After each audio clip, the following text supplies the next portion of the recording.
Hi friends, welcome to my YouTube channel QSRG की। दोस्तों, आज SSC MTS का हमारा पार्ट नंबर 3 है। दोस्तों, इससे पहले मैंने पार्ट फर्स्ट और पार्ट 2 दोस्तों मैंने अपलोड कर दिया है, तो उसे ज़रूर देख रहा जिन बच्चों ने नहीं देखा। क्योंकि दोस्तों मैंने टोटल 30 पार्ट बनाए। इन 30 पार्टों में से दोस्तों 10 से 15 क्वेश्चन आपको अच्छी तरह से मिलेंगे। क्योंकि दोस्तों जिन बच्चों का भी एग्ज़ाम है वो बच्चे 30 पार्ट्स को ज़रूर देखें। दोस्तों, आज का हमारा जो तीसरा पार्ट का पहला क्वेश्चन है कि भारतीय राष्ट्रीय अभिलेखागार की स्थापना निम्न में से किस वर्ष की गई थी। दोस्तों, ये SSC MTS के एग्जाम में पूछा भी गया है। पूछा जा रहा है कि जो राष्ट्रीय अभिलेखागार है उसकी स्थापना किस वर्ष की गई थी। तो दोस्तों हमारा राइट आंसर है 1891 में। दोस्तों 1891 में भारतीय राष्ट्रीय अभिलेखागार की स्थापना हुई थी। दोस्तों हम भारतीय राष्ट्रीय अभिलेखागार के बारे में डिटेल से हम बात करते हैं। भारतीय जो राष्ट्रीय अभिलेखागार है की स्थापना सन 1891 में हुई थी। यह भारत सरकार के पर्यटन और संस्कृति मंत्रालय से संबंधित कार्यालय है।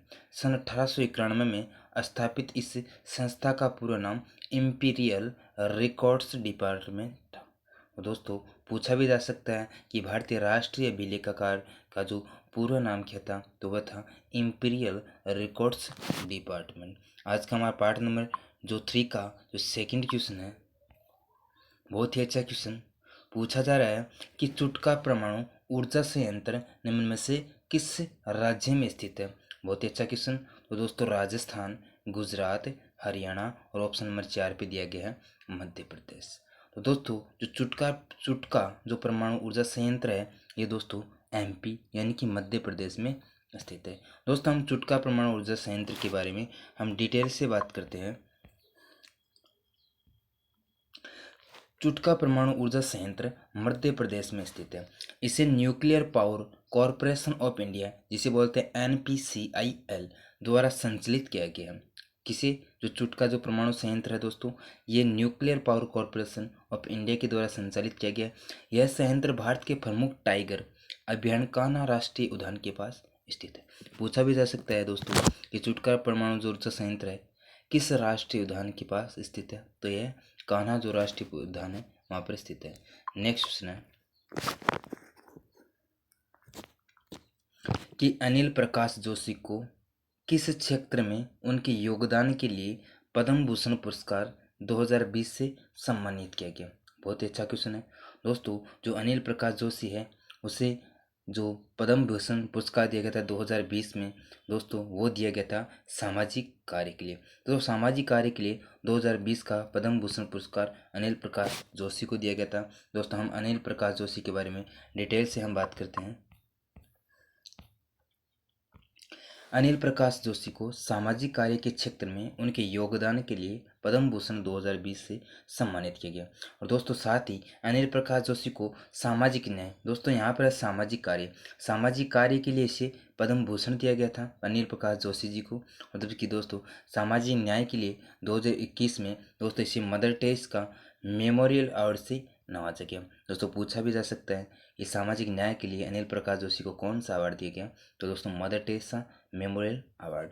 नेक्स्ट क्वेश्चन है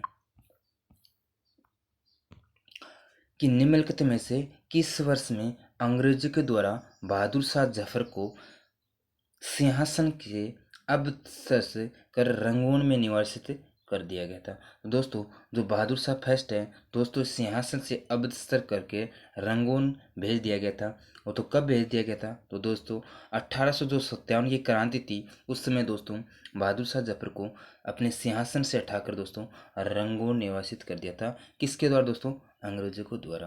दोस्तों हम बहादुर शाह जफर के बारे में डिटेल से हम बात करते हैं कि सन 1857 में अंग्रेजों के द्वारा बहादुर शाह सेकंड को सिंहासन से अवसर कर रंगून के लिए निवासित कर दिया गया था। बहादुर शाह जफर मुगल साम्राज्य के अंतिम बादशाह थे। पूछा भी जा सकता है कि मुगल साम्राज्य के अंतिम बादशाह कौन थे, बहादुर शाह जफर। तो दोस्तों कि इन्होंने सन 1857 के प्रथम भारतीय स्वतंत्रता संग्राम में भारतीय सिपाहियों का प्रतिनिधित्व किया था। नेक्स्ट क्वेश्चन है पूछा है कि पोवाड़ नृत्य शैली का संबंध किस राज्य से है। बहुत ही अच्छा है। पोवाड़ नृत्य शैली दोस्तों महाराष्ट्र, पश्चिम बंगाल, उड़ीसा, बिहार। दोस्तों जो पुआड़ नृत्य शैली है यह महाराष्ट्र से दोस्तों बिलोंग करती है। और पुआड़ नृत्य की शैली के हम बारे में डिटेल से हम बात करते हैं। दोस्तों बहुत बार पुआड़ नृत्य के बारे में पूछा भी जाता है। दोस्तों पुआड़ नृत्य शैली का संबंध महाराष्ट्र राज्य से पुआड़ नृत्य शिवाजी की स्तुति में किया जाता है। इसके गीत की रचना करने वाले को शाहिर कहा जाता है। पूछा भी जा सकता है कि पुआड़ नृत्य है, इसकी गीत की रचना करने वाले को क्या कहा जाता है, तो शाहिर कहा जाता है। और ये शिवाजी की स्तुति में ये नृत्य मनाया जाता है। नेक्स्ट क्वेश्चन है कि भारतीय रिजर्व बैंक का राष्ट्रीयकरण निम्नलिखित में से किस वर्ष से किया गया है। दोस्तों 1927, 1965, 1935, 1949। तो भारतीय जो रिजर्व बैंक का जो राष्ट्रीयकरण है दोस्तों ये किया गया था 1949 को। ये दोस्तों भारतीय रिजर्व बैंक की स्थापना की बात करते हैं तो 1935 में दोस्तों इसकी स्थापना हुई थी 1 अप्रैल। दोस्तों राष्ट्रीय रिजर्व बैंक के बारे में डिटेल से हम बात करते हैं। भारतीय रिजर्व बैंक का राष्ट्रीयकरण 1949 में किया गया। रिजर्व बैंक की स्थापना 1 अप्रैल 1935 को की गई। इसका मुख्यालय महाराष्ट्र मुंबई में है। नेक्स्ट क्वेश्चन है कि निम्नलिखित में से कौन सी बीमारी कवक के कारण पैदा होती है। तो पोलिया, चेचक, अतिसार, दाद। दोस्तों जो जो जो यानी कि कवक के कारण होने वाली बीमारी के बारे में पूछा जा रहा है तो है दोस्तों दाद। दोस्तों जो दाद है ये कवक के कारण होती है। और दोस्तों एक होता है गंजापन। गंजापन भी दोस्तों कवक के कारण होने वाली बीमारी है। दोस्तों हम कवक के कारण होने वाली बीमारी के बारे में डिटेल से हम बात करते हैं कि दाद बीमारी कवक के कारण पैदा होती है। दाद एक संक्रामक रोग है जिसमें त्वचा पर लाल चकत्ते हो जाते हैं। गंजापन, दामा, खाज आदि कवक से आने वाली अन्य बीमारियां हैं। नेक्स्ट क्वेश्चन है भारत के संविधान का निम्नलिखित में से कौन सा आर्टिकल भारत के नियंत्रण एवं महालेखा परीक्षक के कर्तव्यों और शक्तियों से संबंधित है। कर्तव्यों एवं शक्तियों से संबंधित आर्टिकल पूछा है दोस्तों। तो आर्टिकल 189, आर्टिकल 354, आर्टिकल 234 और आर्टिकल 149। तो दोस्तों जो आर्टिकल है जो कि भारत के नियंत्रण महालेखा परीक्षा से संबंधित है जिसके कर्तव्य और शक्तियों से दोस्तों वह आर्टिकल 149। भारत के संविधान का अनुच्छेद 149 भारत के नियंत्रण एवं मालिका परिषद की कर्तव्य और शक्तियों से संबंधित है। वर्तमान में गिरीश चंद्र मुर्मू भारत के 14वें नियंत्रण एवं मालिका परिषद है। इसकी नियुक्ति राष्ट्रपति के द्वारा की जाती है। पूछा भी जा सकता है कि जो नियंत्रण मालिका परिषद होते हैं इसके सदस्य की नियुक्ति कौन करता है, तो वो करता है राष्ट्रपति। नेक्स्ट क्वेश्चन है पंजाब पुनर्गठन अधिनियम 1966 की निम्नलिखित में से किस धारा में चंडीगढ़ के केंद्र शासित प्रदेश के रूप में परिभाषित किया गया। तो पंजाब पुनर्गठन हुआ था उस समय 1966 को। तो चंडीगढ़ के केंद्र शासित प्रदेश को जो परिभाषित किया गया था तो किस धारा के अंतर्गत किया गया था। दोस्तों धारा 3, धारा 1, धारा 6 और धारा 4। तो दोस्तों धारा 4 के थे दोस्तों चंडीगढ़ को केंद्र शासित प्रदेश के रूप में परिभाषित किया गया था पंजाब पुनर्गठन अधिनियम 1966 के तहत। पंजाब पुनर्गठन अधिनियम 1966 की धारा 4 में चंडीगढ़ को केंद्र शासित प्रदेश के रूप में परिभाषित किया गया। पंजाब पुनर्गठन अधिनियम संसद द्वारा 18 सितंबर 1966 को पारित किया। कब पारित हुआ, तो ये 18 सितंबर 1966 को पारित हुआ। इसके अंतर्गत हरियाणा को एक स्वतंत्र राज्य का दर्जा भी मिला। किसके तहत, पंजाब पुनर्गठन अधिनियम के तहत। नेक्स्ट क्वेश्चन है वह पदार्थ है जिससे आपकी प्रतिरक्षा प्रणाली उसके विरुद्ध एंटीबॉडी उत्पन्न करती है। तो ऑप्शन है एंटीजन, ग्लूकोज, प्लेटलेट्स, प्रोटीन। तो दोस्तों वह जो प्रतिरक्षा प्रणाली जिसे हम कहते हैं एंटीजन। दोस्तों एंटीजन वह पदार्थ होता है जिसकी आपकी प्रतिरक्षा प्रणाली उसके विरुद्ध एंटीबॉडी का उत्पादन करती है। तो ऑप्शन नंबर 1 हमारा राइट आंसर है। एंटीजन वह पदार्थ है जिससे शरीर की प्रतिरक्षा प्रणाली उसके विरुद्ध एंटीबॉडी उत्पन्न करती है। एंटीजन लाल रक्त कोशिकाओं की सतह पर पाए जाने वाले एक प्रोटीन अणु है। एंटीजन क्या है, एक प्रोटीन अणु है जो कि दोस्तों आरबीसी में पाए जाने सतह पर पाया जाता है। एंटीजन मुख्य रूप से मानव शरीर में लिम्फोसाइट को सक्रिय करता है। किसको करता है, मानव शरीर में लिम्फोसाइट को। नेक्स्ट क्वेश्चन है निम्नलिखित में से किस तारीख को अंतर्राष्ट्रीय बाघ दिवस के रूप में मनाया जाता है? 29 जुलाई, 6 नवंबर, 12 मई, 10 जनवरी। दोस्तों, हर साल अंतर्राष्ट्रीय बाघ दिवस के रूप में 29 जुलाई को मनाया जाता है।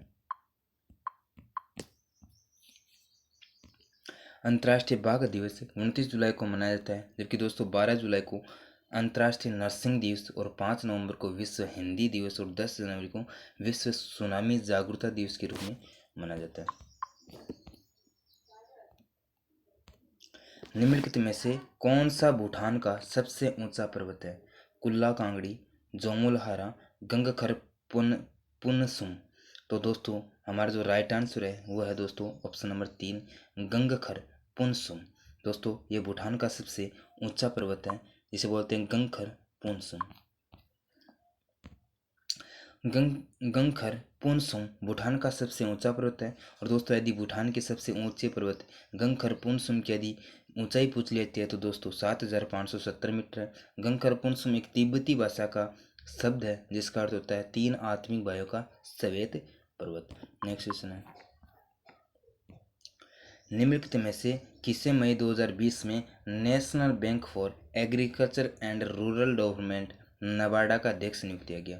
तो दोस्तों, GR चिंटाला, साजी केवी कामतन और PVS सूर्य कुमार। तो दोस्तों, नबार्डा का जो अध्यक्ष नियुक्त किया गया था 2020 की भी ये बात की जा रही है दोस्तों, ये है GR Chintala.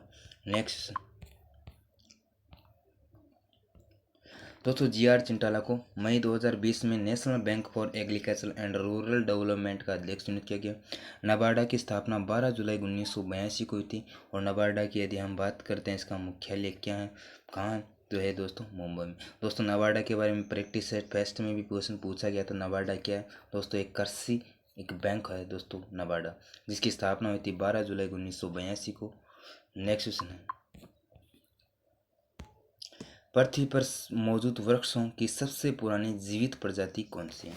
Option A bristlecone pine, lawn cypress, redwood tree, tree of life. दोस्तों, पृथ्वी पर मौजूद सबसे जो वृक्षों की सबसे पुरानी जो जीवित प्रजाति है वह है ब्रिसल कॉन पाइन। तो हमारा राइट आंसर ऑप्शन नंबर 1।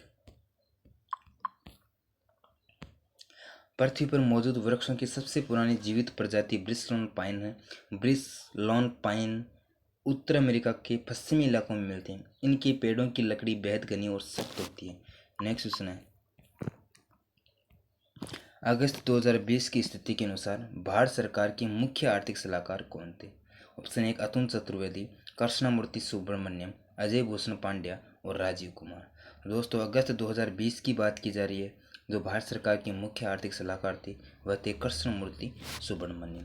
दोस्तों, यदि वीडियो अच्छा लग रहा है तो चैनल को सब्सक्राइब जरूर कर ले और बेल आइकन को ऑन कर ले दोस्तों, प्रैक्टिस सेट फॉर देखने के लिए।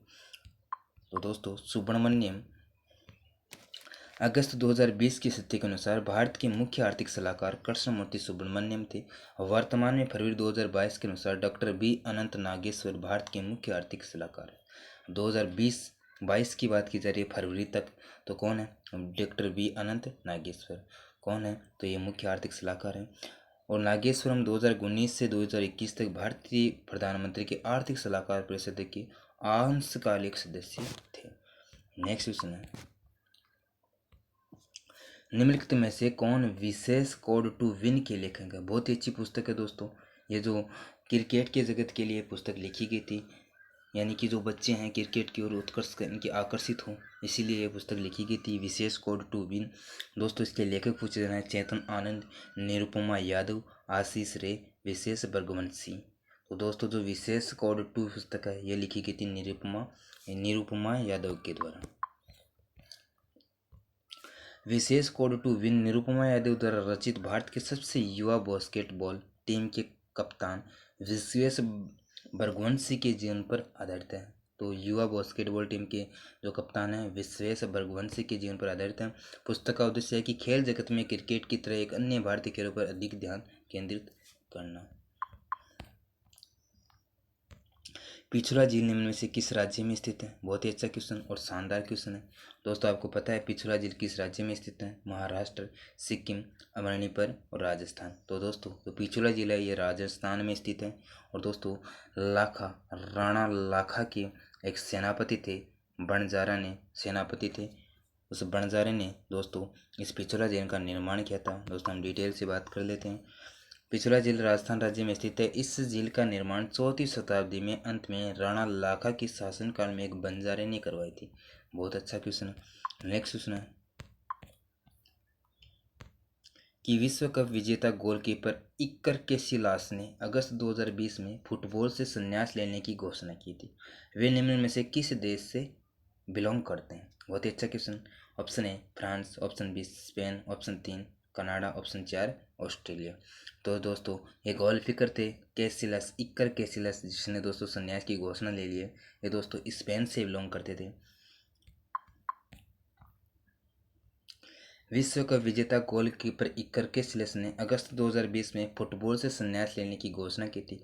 वे फ्रांस के फुटबॉल खिलाड़ी हैं। उन्होंने 2008 में विश्व कप और 2008 और 2012 में लगातार 2 यूरोपीय चैंपियन जीतने में स्पेन टीम की महत्वपूर्ण भूमिका निभाई।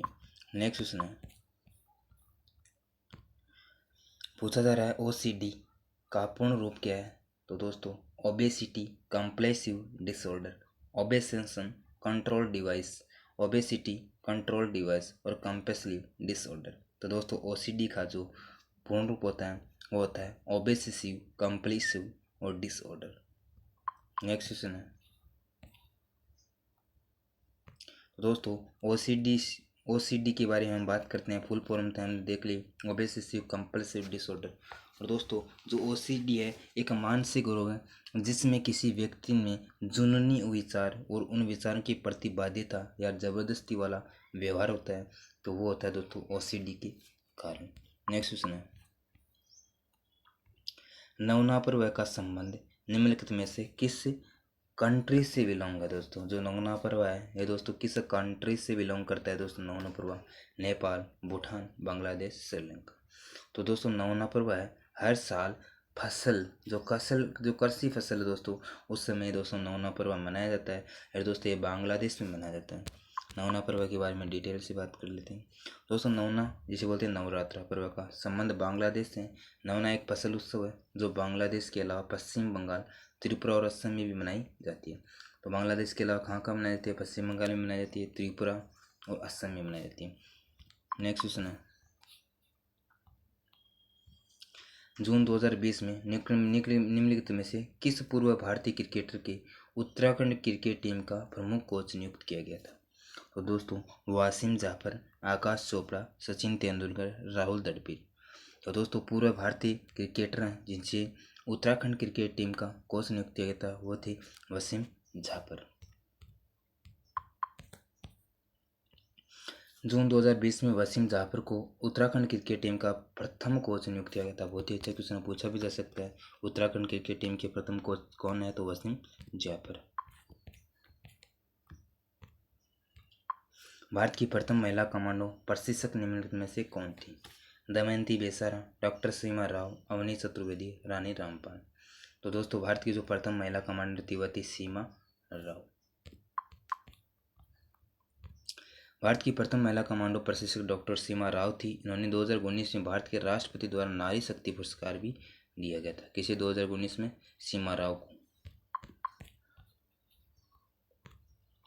सितंबर 2020 की स्थिति के अनुसार महाराष्ट्र में लोकसभा सदस्यों की संख्या कितनी है? बहुत ही अच्छा क्वेश्चन है दोस्तों। सबसे ज़्यादा लोकसभा सीटें कहाँ पर है? यूपी में है दोस्तों।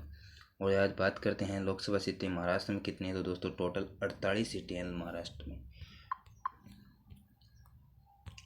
दोस्तों सितंबर 2020 की स्थिति के अनुसार महाराष्ट्र की लोकसभा सदस्यों की संख्या कुल 48 है। भारत में सबसे ज़्यादा लोकसभा सदस्य 80 वाला राज्य उत्तर प्रदेश है।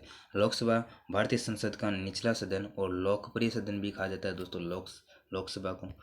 Next question. तो दोस्तों हमारे क्वेश्चन पूरे हो गए, लेकिन दोस्तों चैनल को ज़रूर सब्सक्राइब करना और अपने दोस्तों में शेयर ज़रूर करना दोस्तों, क्योंकि दोस्तों मैंने जो पार्ट बनाए दोस्तों बहुत ही अच्छे अच्छे पार्ट शामिल किए हैं। और दोस्तों जिन बच्चों का एग्ज़ाम है वो बच्चे ज़रूर देखें दोस्तों, क्योंकि दोस्तों आपके 10 और 15 नंबर दोस्तों बहुत ही कीमती होते हैं आपके एग्ज़ाम के लिए। तो दोस्तों सब्सक्राइब जरूर करना, क्योंकि दोस्तों सब्सक्राइब करने से आपके पैसे नहीं लगते हैं। और दोस्तों यदि आप सब्सक्राइब करते हैं तो दोस्तों मुझे मोटिवेशन मिलता है, और आपको इससे भी बेहतर, मुझे पता है कि मैं इससे भी बेहतर आपके लिए अच्छा वीडियो बनाऊं, अच्छा कंटेंट लाऊं, ताकि आपको अच्छा नॉलेज मिले। जय हिंद दोस्तों, जय भारत।